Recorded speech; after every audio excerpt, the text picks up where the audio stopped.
Hi! Welcome to my channel. Social మీడియాలో influencers share చేసే విషయాలన్నీ నమ్మి ఎస్పెషల్లీ జీఎస్టీ గురించి వాళ్ళు చెప్పే విషయాలన్నీ నమ్మి మోసపోకండి. వైరల్ అవ్వడం కోసం వాళ్ళు షేర్ చేసే ఇన్ఫర్మేషన్ ప్రతీదీ కరెక్ట్ కాదు. అవన్నీ నమ్మితే మీకు సేవింగ్స్ కాదు గదా! ఉల్టా డిపార్ట్‌మెంట్ నుంచి నోటీసెస్ వచ్చే అవకాశం ఉంది. ఈరోజు మనం జీఎస్టీ రిలేటెడ్ 4 మిత్స్‌ని బ్రేక్ చేద్దాం. హాయ్! నేను CA Rai Saab. I'm a practising chartered accountant since 18 years. I am on a mission to spread ethical financial awareness to everyone. So, first myth గురించి మాట్లాడుకుందాం. 40 lakh టర్నోవర్. మీరు వినుంటారు 40 lakh కంటే టర్నోవర్ తక్కువ ఉంటే జీఎస్టీ రిజిస్ట్రేషన్ అవసరం లేదు అని.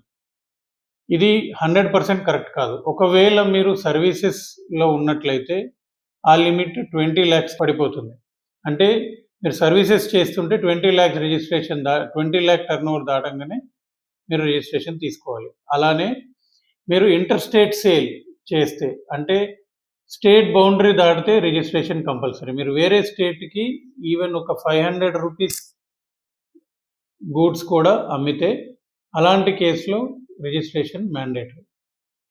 ఇంకా కామర్స్ సైట్స్‌లో అమెజాన్, ఫ్లిప్‌కార్ట్ ఇలాంటి వాటిలో రిజిస్టర్ అయ్యి దాని త్రూ మీరు సేల్ చేస్తుంటే అప్పుడు కూడా GST registration compulsory. Let's come to the second myth. Everything is ITC myth. మీరు సోషల్ మీడియాలో వినుంటారు ఐఫోన్ 15 వచ్చింది. దీన్ని మీరు గనుక ఒక బిజినెస్ ఓనర్ అయినట్లయితే దీన్ని ఇంత కొనొచ్చు, ఇంత కొనొచ్చు, దాన్ని ఇన్పుట్ తీసుకోవచ్చు. ఇవన్నీ కూడా 100% కరెక్ట్ కాదు. చాలామంది అనుకునేది ఏంటి అంటే ఒక ఐఫోన్ కొన్నా, కార్ కొన్నా, బైక్ కొన్నా దాని మీద జీఎస్టీ ఇన్పుట్‌గా క్లెయిమ్ చేసుకోవచ్చు బిజినెస్‌లో అని. నో, ఇది 100% కరెక్ట్ కాదు. మీరు బిజినెస్‌లో ఇన్పుట్ కట్టిన జీఎస్టీని ఇన్పుట్‌గా తీసుకోవాలి అంటే మీరు కొనే ఐటెమ్‌ని పూర్తిగా బిజినెస్‌కి వాడినట్లయితే అయినప్పుడు మాత్రమే మీకు ఇన్పుట్ వస్తుంది. అంటే మీరు ఒక వెహికల్ కొంటే దాని మీద జీఎస్టీ ఓన్లీ ట్రాన్స్‌పోర్ట్ బిజినెస్ వాళ్ళకి ఇన్పుట్ వస్తుంది.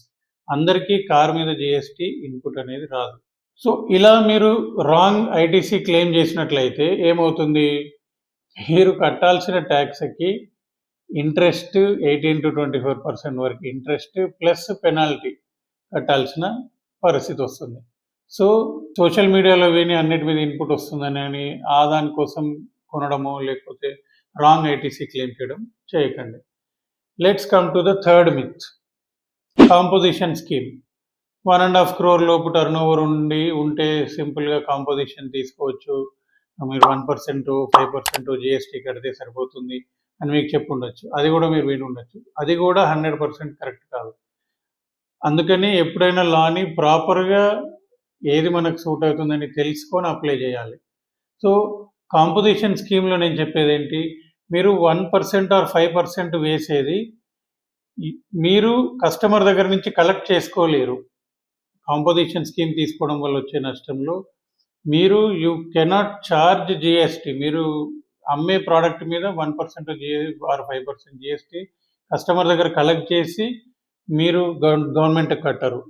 మీరు చేసిన టోటల్ సేల్ మీద మీ జేబులో నుంచి 1% ఆర్ 5% కలిపి గవర్నమెంట్‌కి కడతారు.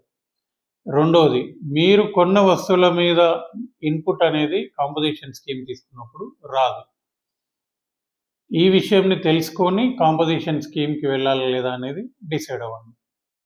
నిల్ రిటర్న్ మిత్. అంటే నాకు ఈ మంత్ సేల్ లేదు, ఈ మంత్ జీఎస్టీ రిటర్న్ ఫైల్ చేయాల్సిన అవసరం లేదు అని అనుకోవచ్చు. అలా ఉండదు. మీరు ఒకసారి జీఎస్టీ రిజిస్ట్రేషన్ తీసుకున్నారు అంటే సేల్ ఉన్నా లేకపోయినా మీరు every month GST return file చేయాల్సిందే. అండ్ ఒకవేళ మీరు అది కన్సల్టెంట్ తోటో, సీఏ తోటో చేయించుకుంటే వాళ్ళకి డబ్బులు ఇవ్వాల్సిందే. లేకపోతే మీరు ఈ మంత్ సేల్ లేదు కదా అని చెప్పి రిటర్న్ ఫైల్ చేయకపోతే అనవసరంగా per day penalty pile up అవుతూ ఉంటుంది. సో, ఫైనల్‌గా చెప్పేది ఏంటంటే జీఎస్టీ స్కేరీ కాదు. కరెక్ట్ నాలెడ్జ్ ఏంటో తెలుసుకోండి. మీకు detail step by step GST filing guideline కావాలంటే కింద డిస్క్రిప్షన్‌లో లింక్ ఇస్తాను. Kindly go through it. Next వీడియోలో జీఎస్టీ నోటీసెస్ గురించి తెలుసుకుందాం. నా కంటెంట్ మీకు నచ్చినట్లయితే please like, share and subscribe. Thank you. Detailed clarity కోసం ప్లీజ్ డిస్క్రిప్షన్ రిఫర్ చేయండి.